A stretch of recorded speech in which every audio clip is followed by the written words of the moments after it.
Calls are growing louder in Israel for the resignation of Prime Minister Benjamin Netanyahu and for elections to be held.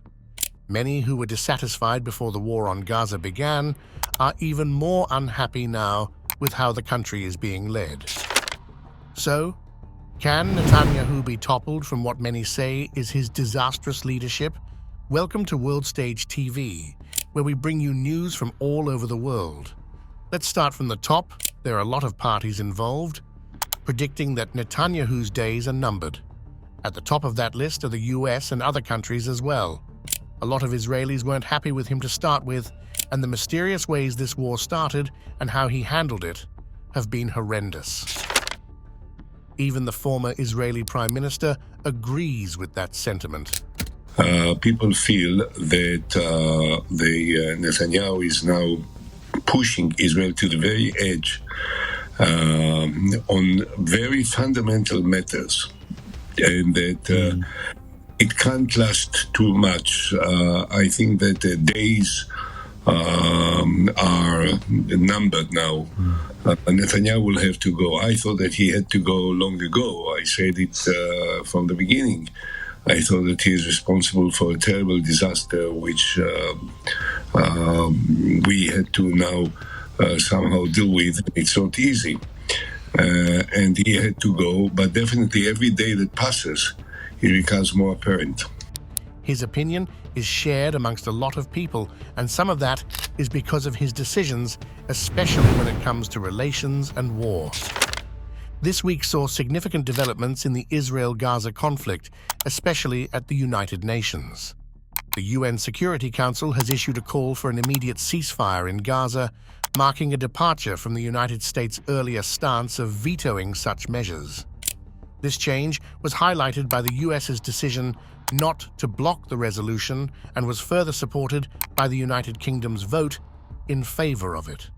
The resolution also includes a call for the immediate and unconditional release of all hostages, marking the first time the Security Council has advocated for a ceasefire since the onset of the conflict in October. Previous attempts to pass similar resolutions were blocked by vetoes from the US, Russia, or China, making today's approval a notable milestone. This development has sparked a strong reaction from Israel, particularly due to the US's departure from its previously consistent position of vetoing ceasefire calls, a move that has been met with intense criticism from the office of Israeli Prime Minister Benjamin Netanyahu, stating that the US has abandoned its former stance. And this was Netanyahu's answer. I want to make clear Israel's position regarding a ceasefire.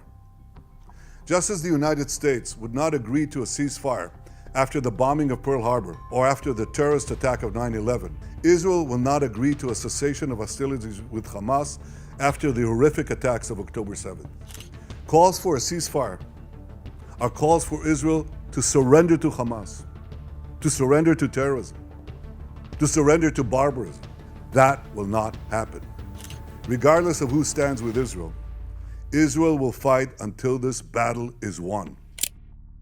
Pressure mounts on Israeli Prime Minister Benjamin Netanyahu as calls for his resignation intensify amidst growing dissatisfaction with his leadership, both prior to and during the current war on Gaza.